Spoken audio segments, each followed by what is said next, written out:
Samar Owais, founder of Emails Done Right and a sought after email strategist for SaaS and e-commerce brand. As you have a lesser churn, right? But your engagements are still dropping, right? You do realize that you don't necessarily have to lose money on that first purchase. They said they didn't lose a single paying customer. The subject line and preview text should be clear. Both of them together should tell the subscriber what the email is about. Onboarding emails needs to be behavior triggered, needs to connect to the in-app onboarding, and then also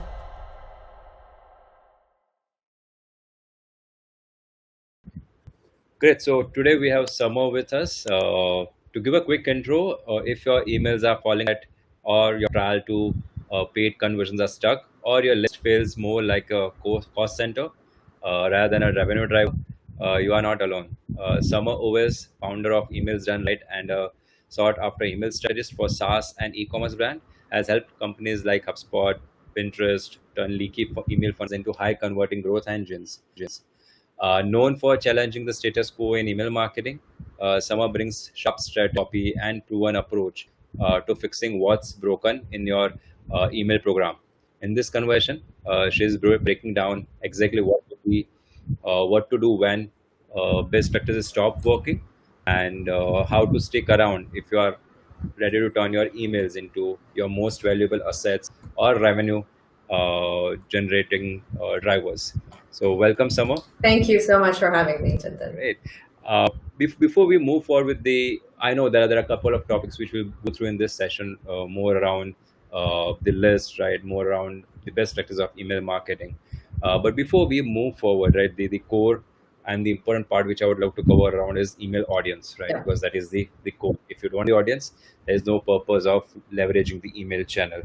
Uh, you know that moment when you realize your email list is growing, right? Yeah. So let's say subscribers are getting added to your list, right? You have a lesser churn, right? But your engagements are still, right? That's a concern now. Open rates are, let's say, down, clicks are flat, right? You're just sending emails or sending stuff into the void. You have talked about waking up a disengaged or unengaged list, turning it into sales channel. Can you give us a walkthrough of real examples, right? How you have revived a list, right? What you changed, what made it work, right? And what others can try if they're stuck in the similar situation.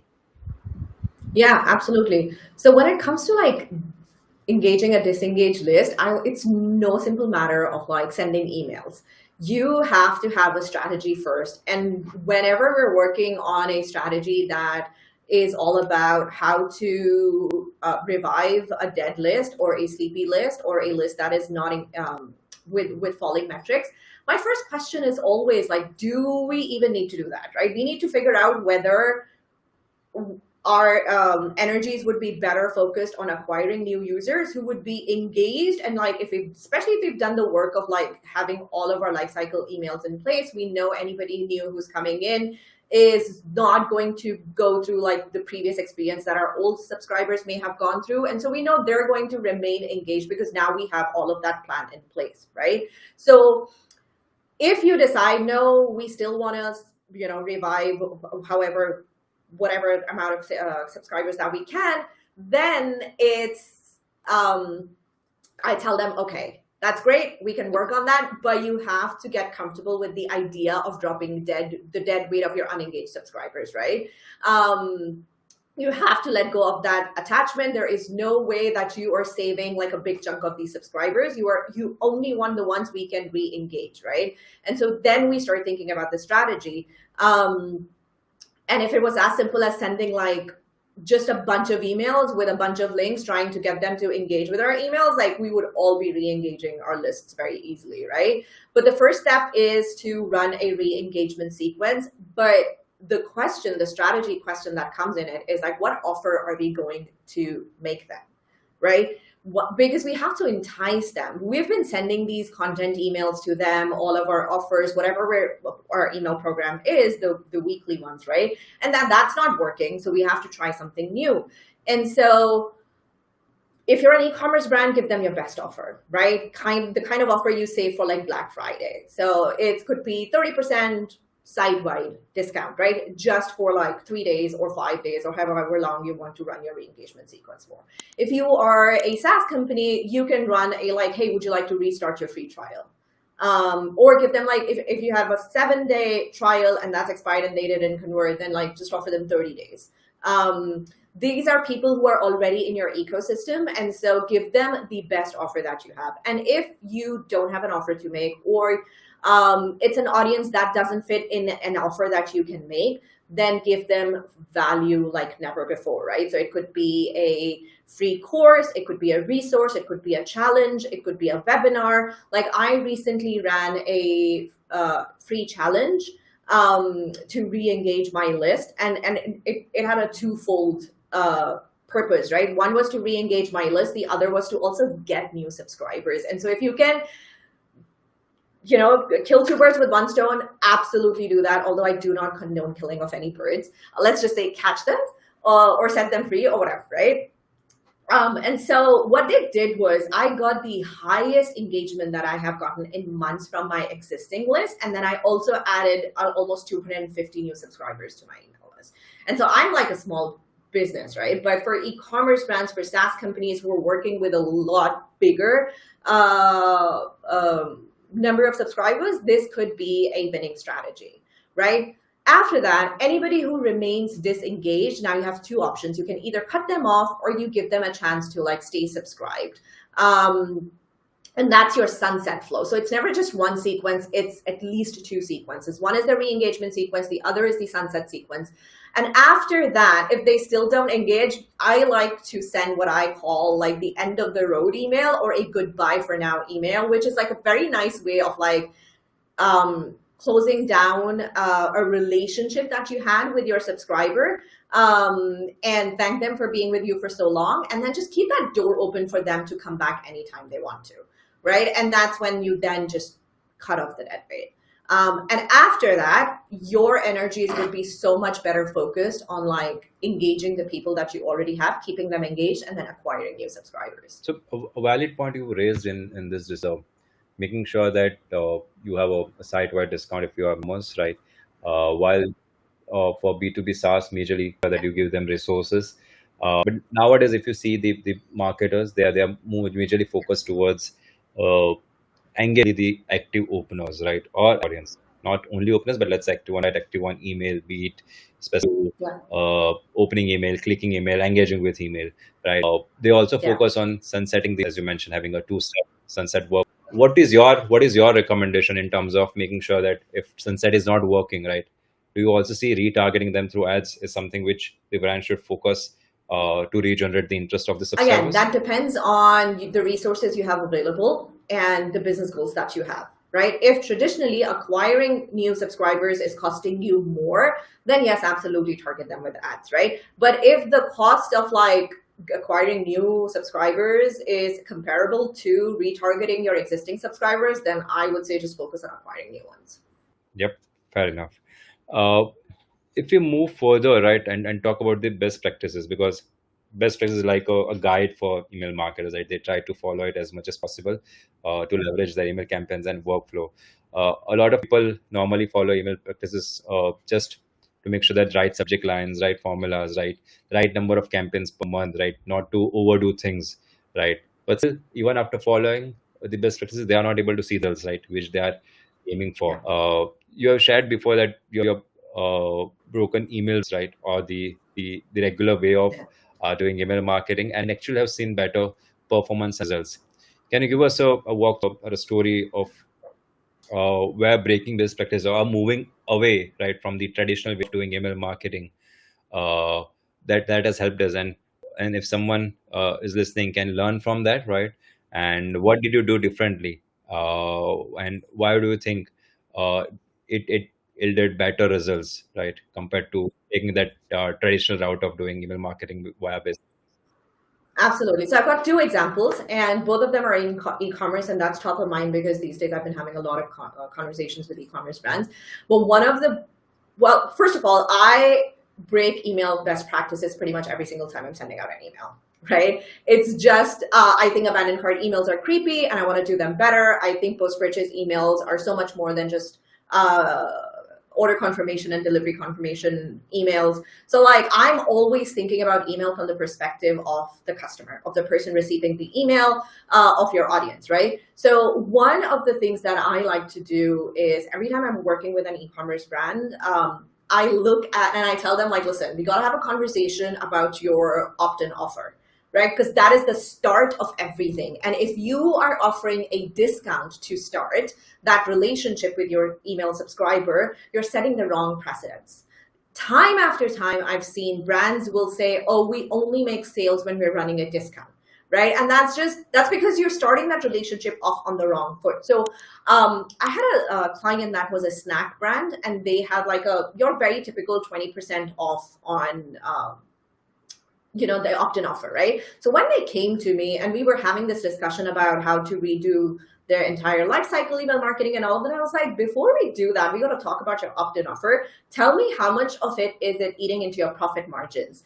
And they were not making any money from that first sale. They were like, well, we want to, which is why they were like, we're bringing you in because we want to bring in that second, third, and fifth purchase so that we can start making money. And I was like, you do realize that you don't necessarily have to lose money on that first purchase. And so then we did the work of like looking into who their audience is, what they realize that you don't necessarily have to lose money on that offer, which is not a discount offer. And it turned out that they had this taster pack that was they were not marketing to first-time customers. And I was like, you do realize that this taster pack is more economical for you to make, and it's already there in your inventory, and you're not selling it to your first-time customers. So all we did was we flipped the offer to like 5% off your taster pack, and we made the marketing to be like, discover or find your favorite flavor, right? And it was the taster pack had like 4 to 5 mini packs of all of their flavors, right? And so we did that. And the thing we found was that it had the change in offer, even though we took away the 20% discount, it did not affect their signups. So the signups didn't go up or down. They pretty much remained the same, but the brand started making more money because the first purchase wasn't eating into their profit margins anymore, right? And so it's never, even when you try and do something different, it doesn't necessarily have to be this big, massive money win. Or it could just be a simple win, right? Nothing changed with their email metrics or their sign up metrics, but all of a sudden this brand was making more money from their first purchase. For the first time ever, their first purchase was profitable to them. Then we had a skincare brand, and they had an offer where they were selling their sample size of their best-selling product for free, and you just had to pay shipping, and it was just not converting the way they thought it would, right? And so again, we focused on their customers. We found out what was important to them. We did competitor analysis, a bunch of things, right? The whole customer research thing that you pretty much do. And going through that, I had the idea of like, what if we flip the script, right? So instead of offering a free sample, we put a price on the sample and we make shipping free. And when the brand did that, the sales shot up. So they ended up, again, making money on a product they were ready to give away for free. So my advice to brands is always like, don't be afraid of trying something new, but then also don't be married to it. Give it 3 months. If it doesn't work, try something new. There are so many ways and so many offers that you can make in your opt-in offer that it's just easy, right? We're not married to, just because we made this decision of like offering 20% off as an opt-in offer, we can't change that. We absolutely can. It's our business. We can do whatever the heck we want. And the other thing I always say is that email is just a reflection of your business decisions. So whatever are your business goals, whatever are your business decisions, email is going to reflect on that. So email isn't a magic pill that will solve everything if you're making bad business decisions. You need to be focused on your business goals, your profit margins, all of that for email to do what you need it to do.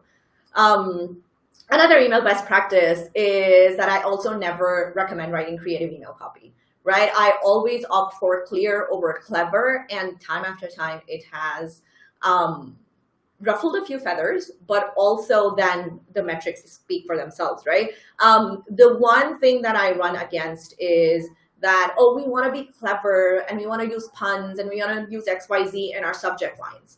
And my this is one of my unbreakable email rules, is that the subject line and your preview text need to give your subscriber enough context of what the email is about for them to make an informed decision on whether this email is relevant to them or not, whether they even want to open it or not, right? I don't believe like the shock value thing, you're only going after the open, right? Because if it's not relevant to them, they're never going to click.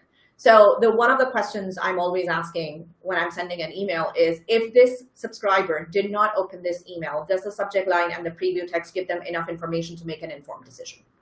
Because when you're using creative email copy, it won't hit with every single subscriber that you send it to. Some will get the humor, some will get the pun, some will get the reference, others just might not. Some might even be just in a bad mood and not in the mood for like a rhymey subject line, right? And they'll be like, yeah, no, I'm not touching that. I'm too upset right now. Or not even be like aware enough of their emotional state. They're just going to say, oh, no, I'm not interested in the email. Just scroll over. And then you're stuck. You could have like a 50% sale in that email. But if your subject line and preview text is not mentioning it, they wouldn't know. Yep. So fair point, and a good insight on making sure that your subject line and preview text gives more context, right, your subscribers, so that they know whether they should open that email and move with the content of the email or jump off. Is it wise to say that email marketing or lifecycle marketing is more around experimentation, right? Because you need to experiment and test every now and then. You should not just follow it for the sake of doing it, right? It's about making sure that you try to experiment, try to learn, try to iterate, right? Learn and adapt and move forward. Is it nice to say as an email marketer? Because we, as an agency, when we are talking to customers, right, we see such scenarios, and we always say that if you are not doing A/B testing, if you are not experimenting, right, with your email marketing program, right, then you are not going to improve. You are not going to grow. What is your take on that? Oh, my take is different. So I have such a huge problem with A/B testing in email. What I want to do instead is test things in email, right? When we do A/B testing, we're like, I feel like A/B testing was not made for email, right? We can do subject lines, but then you have to have enough of a subscriber pool to actually test, right? If you have like 10,000 people, how ESPs typically handle A/B testing is that they will send both versions to like a smaller segment, wait to find the winning one, and then send it to everybody. But if you know that you get your most opens between 11 a.m. and noon, and you spend that time testing your subject line before it goes out, you've lost that optimal time of email sending, right? And so what I want to do is, brands are always sending multiple emails, right? Typically 2 to 3 emails a week. If you want to try a new subject line tactic, like use like the 2 weeks worth of emails that you're going to send out to see what kind of opens you're getting, then change the tactic for the next 2 weeks and see. So it's a longer term vision of you also understanding what your audience responds to best. The same goes for like the call to actions, right? The other gripe I have with A/B testing is you've got to test one thing at a time. And there is no repeat in an email. Once it's sent, you cannot unsend. At the most, you'll send it to unopens and then you can test it out, but that's a disengaged audience already. So you don't know what kind of results you're getting. So I have like a lot of issues when it comes to A/B testing, but I'm a huge proponent of testing things in emails, but that's like a long-term game plan. Yep. So totally align that it's more about thing at different stages of email, not specific to A/B testing, but making sure that you are experimenting with your email program, right? You don't need to be just you've done the setup, you just keep it observing, but don't make any changes. That's not the way you would be able to program. Moving forward, there are marketers, there are brands, right, who have set up everything proper in their email funnel. They might also be aware that there are certain broken elements in their overall email funnel, right? But when they think of optimizing it, they feel like it's overwhelmed. They don't tend to look into those aspects because they're busy with day-to-day campaigns, right?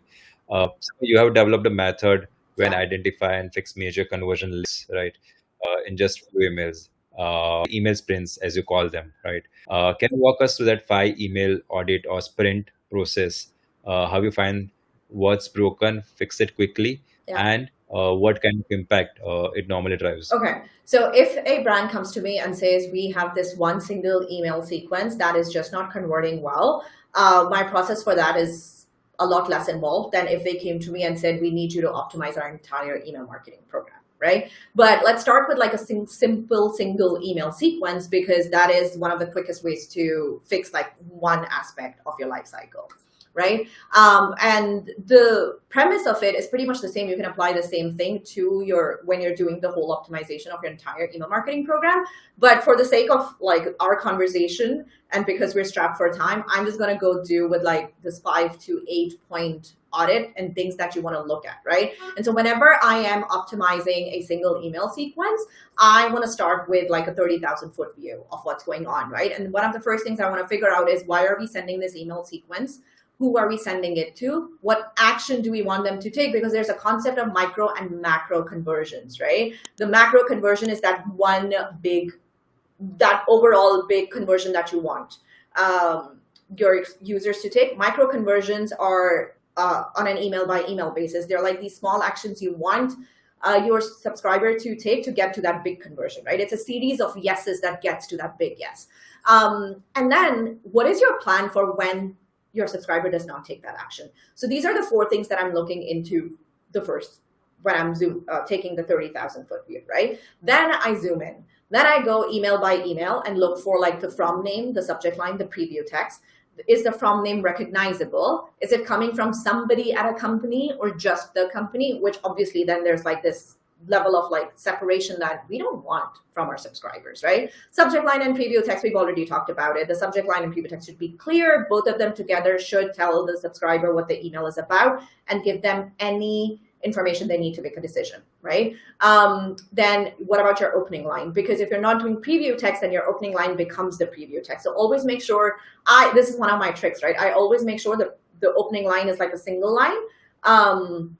So just in case the preview text doesn't display for whatever reason, or there are certain ESPs that don't have room for preview text. I don't know why. But, and then so your opening line can do the work, right? So if you're an e-commerce brand, that's probably going to be the headline. If it's a SaaS email, it's just going to be text-based email and whatever is your first line, right? Then your email copy, your email sign-off. You're also looking for things like white space, font size, all of that. But those are tactical stuff, right? And then the big thing, is your email following the rule of 1? And my rule of 1 for emails is 1 message, 1 reader, 1 type of call to action. So 1 message is that, what is the core message you want to communicate? And that is all that needs to be in the email. Do not dilute your message by saying, follow us on social media or also sign up for this webinar. No, whatever your main focus is, that needs to be the gist of your email. And that is it, right? Second thing is 1 reader. Your 1 reader is the person that is on the other side of the email. So you could have a subscriber base of like 100,000, 200,000 people, but the person reading your email is only 1 person who's on the other side of the screen, right? So does your email copy speak to them, or is it talking to a group of people, right? Or are you just hyping yourself up and not focusing on your reader? And the third and final thing is your call to action. Yes, you should absolutely have multiple call to actions, but they all need to lead to one single place, which is that main conversion point that you want them to go to. Great. So that 5-step you talked about, give us a holistic view, right? You are covering a 30,000 feet view, right, where you try to observe things from a more detailed view, and then you go into granular areas, right? Be it subject line, preview text, right? Understanding the side of the thing, right? What they are looking to see into the email. One important aspect, and again, people call it, right? They try to mention it, but then you said it yourself. There is no such thing as 100% conversion. Already pulled it off, right? So let's talk about that. Right? You had a situation where one of the customer, or where every customer moved over on time, and you had 100% conversion. What made that campaign so effective? Can you walk us through what was the approach you took, right? Especially what role customers or first messaging played, right, in that journey, and what others can learn from the strategy and try to adapt into the email marketing process?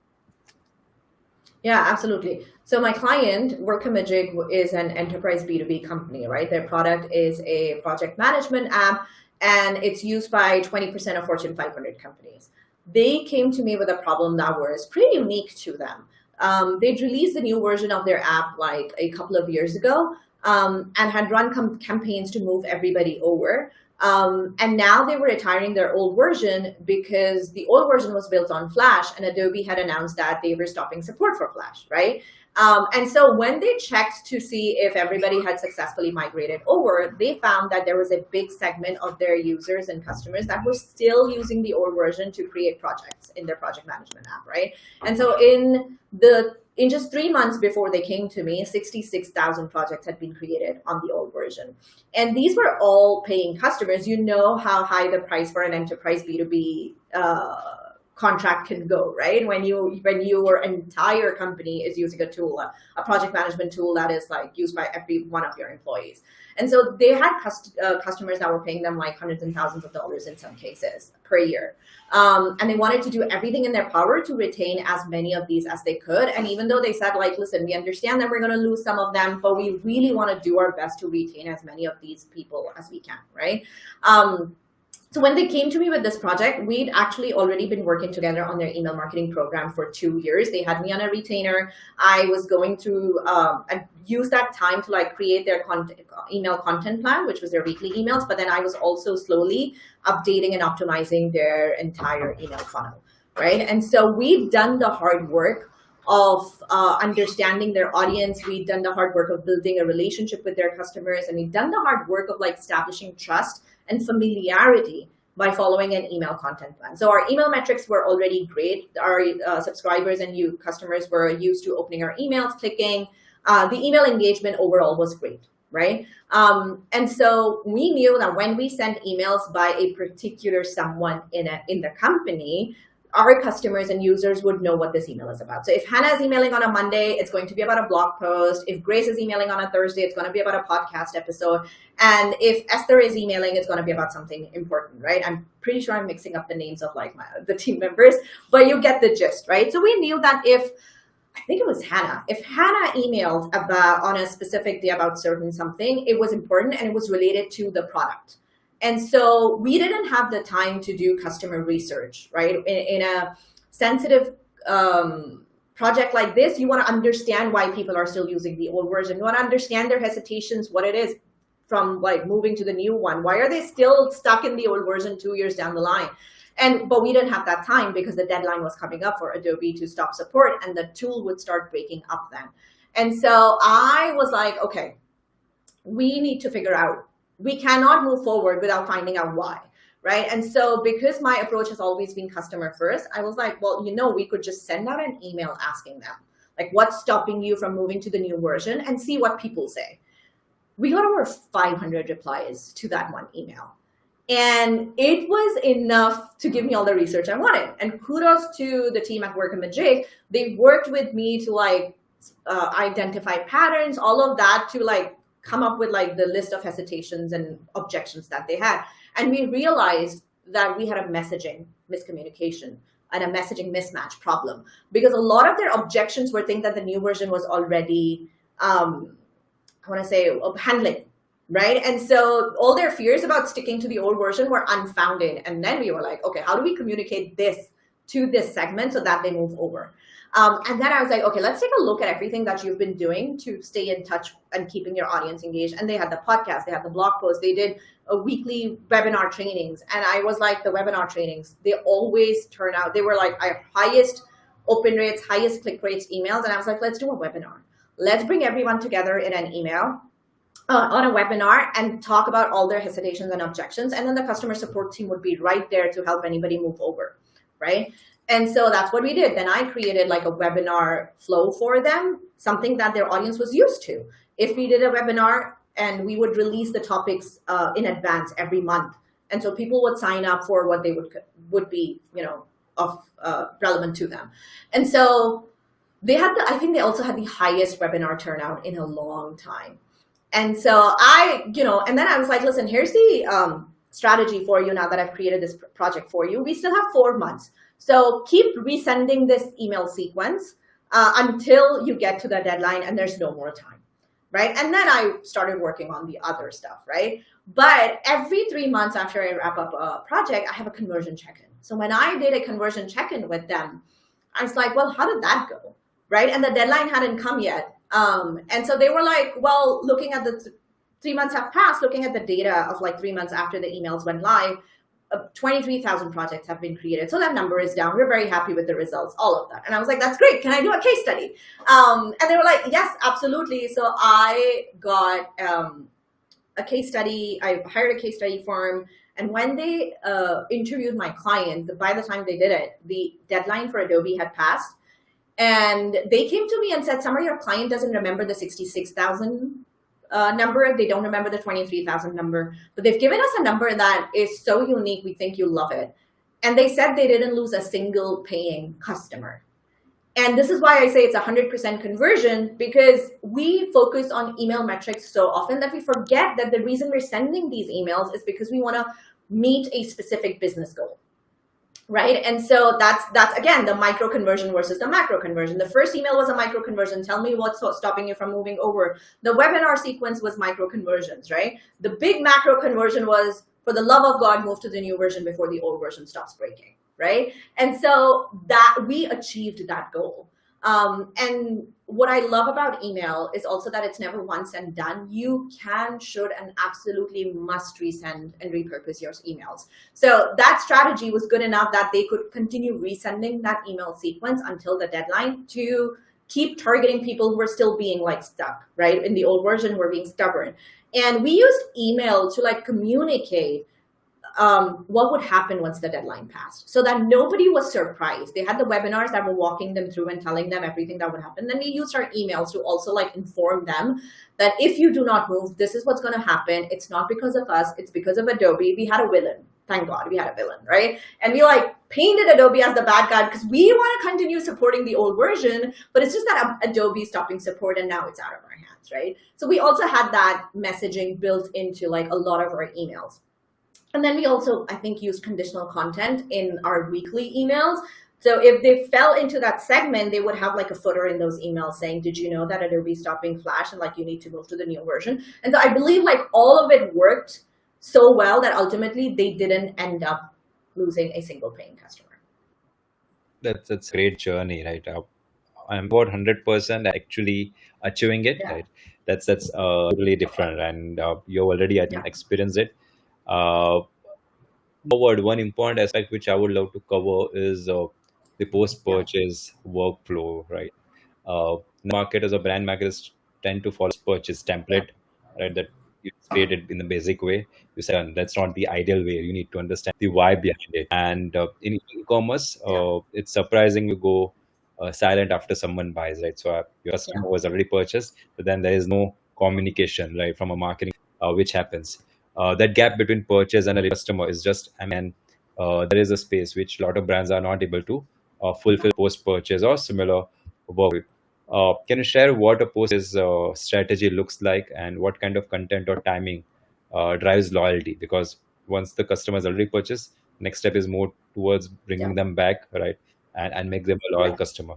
And what are the common mistakes brands make in this particular? Oh, okay. I can talk about this topic for like hours, but I'm going to try and distill my points, right? So one of the things is most brands just treat post-purchase as like order confirmation, delivery emails, and that's pretty much it, right? At most brands will have 2 to 3 emails. And then a lot of them also don't send a delivery confirmation email. They'll give you like a tracking number if they're being conscientious, and then that's it, right?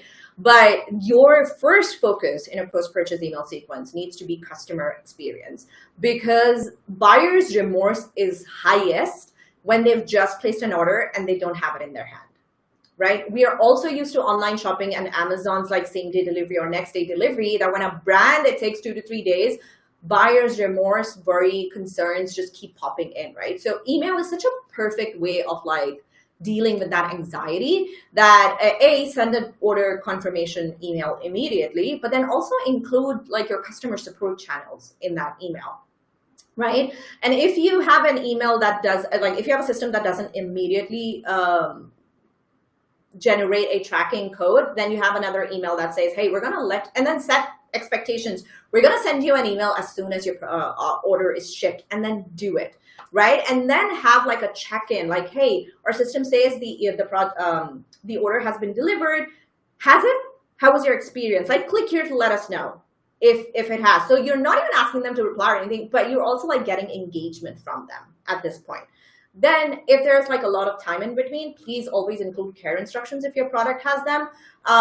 Also, like if this is a first-time customer, have 2 versions of your post-purchase, right? One for first-time buyers, where you are also introducing your brand, you're also introducing your products, and then like building up that relationship so that when they start receiving the weekly newsletter, because now they're customers, they will not be like, oh, I don't know who they are, I don't know what they stand for, right? So create a mix of like a post-purchase / welcome sequence is what I'm saying. If for second time, third time customers, create another version that treats them like a person you are familiar with or the brand is familiar with, and saying like, hey, welcome back, we're stoked that you're ordering your second or third or whatever, right? Or like you're coming back again. Treat them like VIP. So anybody who's like ordered 5 times or more is like a VVIP customer.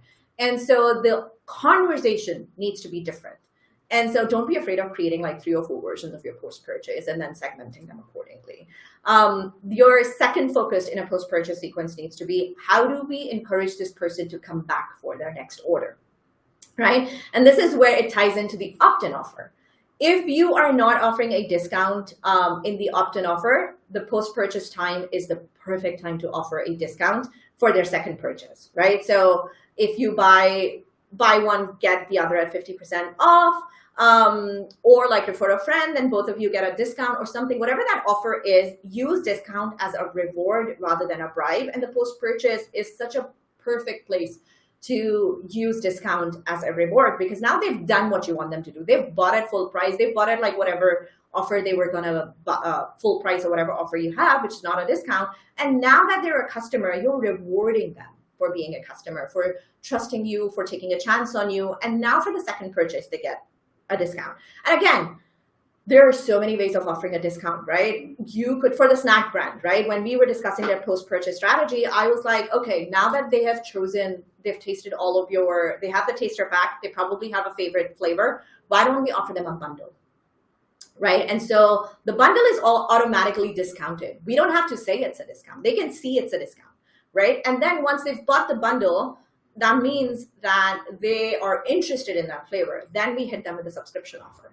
And so not only are we increasing the average order value, we're also giving the brand a monthly recurring revenue. And then, of course, you put your customer first, you make it easy for them to pause their subscription, to order their bundles, and you highlight why a subscription is important for this brand, for this client. They would run out of certain flavors. They would run out of stock really fast. And so if you were on a subscription, the brand would set aside your stuff, then release like the inventory on the rest of the product, right? Because you had already committed to buying it. And so we would play it up in our emails that you are never going to run out of stock, or like you'll never stop receiving your favorite flavor because when you sign up for a subscription. And so I always say post-purchase is a strategy rather than like a set of emails. So the way post-purchase is more of taking your customers from one-off purchases to a recurring purchase or subscription-based purchase, because you can set up a model where you can bring them back, right? You can have the subscription model on the later stage, at least for the VVIP customers. But then this is a way for you to recurring payments or recurring orders, and also increase your revenue by bundling the offer, right? Making them opt for the subscription method, which is always going to help business grow in terms of revenue. Moving forward, we talked about, let's also talk about the B2B and SaaS audience, right? SaaS team spends so much time on acquiring free trial users, right? But users drop off at certain stages, right? Before they are actually able to activate. You worked on onboarding flow, right? Where they try to reduce churn, right? And in early adoption or activation, right? What should a high performing onboarding sequence include? And where do most SaaS team go wrong or miss out when they are setting up those onboarding? I want to say the attribution data.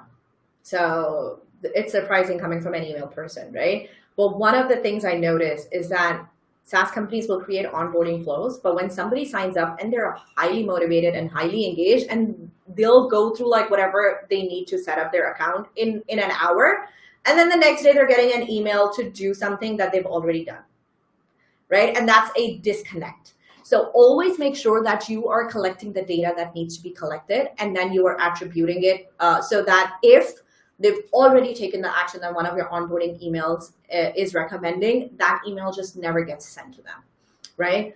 The second thing is always have in-app onboarding as well, and make sure that it's talking to your emails as well, right? So it will take the second or third email for somebody to click in. As soon as they go in, there's the in-app onboarding, right? And just capture them right there. Don't be so married to your onboarding emails that you ignore all other types of onboarding channels that we have, right? And so again, if they've completed the onboarding in a checklist in app, forget the onboarding emails. They don't need to get them. Move them on to like the next journey. How do you make them super users? And so start sending them emails about like using your app in a way that will make them like super users, right? So I always say free to paid onboarding are hyper focused on the sale, right? We're only highlighting the features and the benefits that we know will make them convert into paying customers. But more often than not, there are so many other great features that will solve a very specific problem for your audience, that will help them, in their work life or whatever they're hiring your app to do, that it's now time to start telling them about that. A lot of SaaS companies will just drop their subscribers or users as soon as they convert, right? That's when you hold their hand. That's when you tell them, no, the journey is not over yet. Do you know our app can do X, Y, Z, and it can make your life so much easier? And so onboarding emails needs to be behavior triggered, need to connect to the in-app onboarding, and then also wrap up the onboarding as fast as you can. If you have a 14-day trial, even then, for the first 3 days, what I'm seeing with my SaaS clients is that the highest engagement they're getting are in the first 3 days. And then it starts dropping and dropping and dropping, right? And then there's like a slight spike when we're getting towards like the trial ending emails and all of that. And there's like strategies for that as well, right? But the first 3 days, the in-app and the behavior triggered emails, if you can get these 3 things in order, your onboarding email will perform so much better. Good insight, which marketers should take into consideration. The first 3 days of the onboarding, right, is a critical time. That's where you need to get the most. Post that, you always see there would be a decrease in terms of the engagement. Before we sign off, one critical question which I would love to get your insight on is the artificial intelligence, right? AI, which is, I'm sure you would have heard it multiple times. And now it's any conversion which we have doesn't end right without talking about AI. There are platforms, there are marketing automation platforms which are adopting AI agents, or I'll say agentic marketing, right? And there are brands who have started leveraging AI into their day-to-day marketing activities. What is your take on it? Do you see AI is going to impact the overall lifecycle marketing, right? And what is your take in terms of leveraging platforms, right, who are AI driven, where they have AI agents to help you out with anything, starting from segments to campaigns? Honestly, I love the idea of an AI helping a user onboard. And I haven't seen an app do it, like a conversational onboarding. Like, hey, welcome. What are you trying to do? And I'll tell you what you need to do first, right? And so it's a conversation where they're like, I need to connect my website, or like install some pixel on my website, and I don't know how to do that. And the AI will like guide them through it. So I am so excited about where AI is going, and I hope more SaaS companies start using AI in more creative ways rather than just like adding AI for the sake of adding AI, right? Because now everybody's adding it. But like your customers, not even customer support, like your onboarding can be so much more personalized.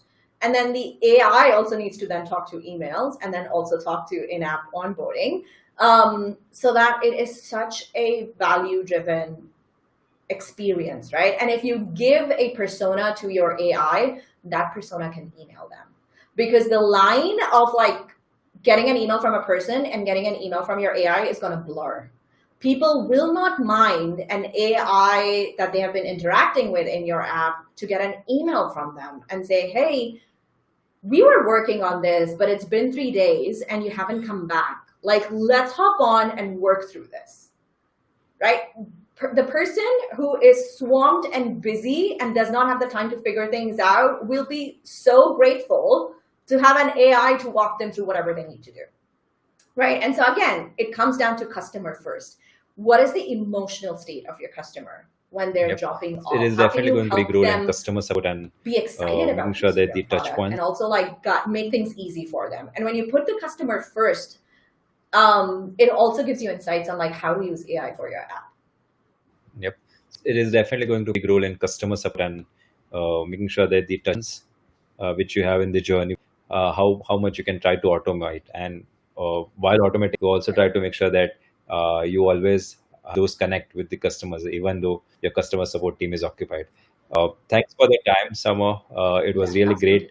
great having this. I'm sure any marketers who are leveraging and listening this session would take a good learning in terms of how to connect and get the most out of the disengaged list. Also taking care of or getting more insights and try to implement the post purchase strategy which you have given a walkthrough of. And then the most important part is that 5 step audit process, right? Which will help them to fix out broken pieces into their email program. But yeah, it was a great having you, and thanks for a great session. Absolutely. Thank you for inviting me.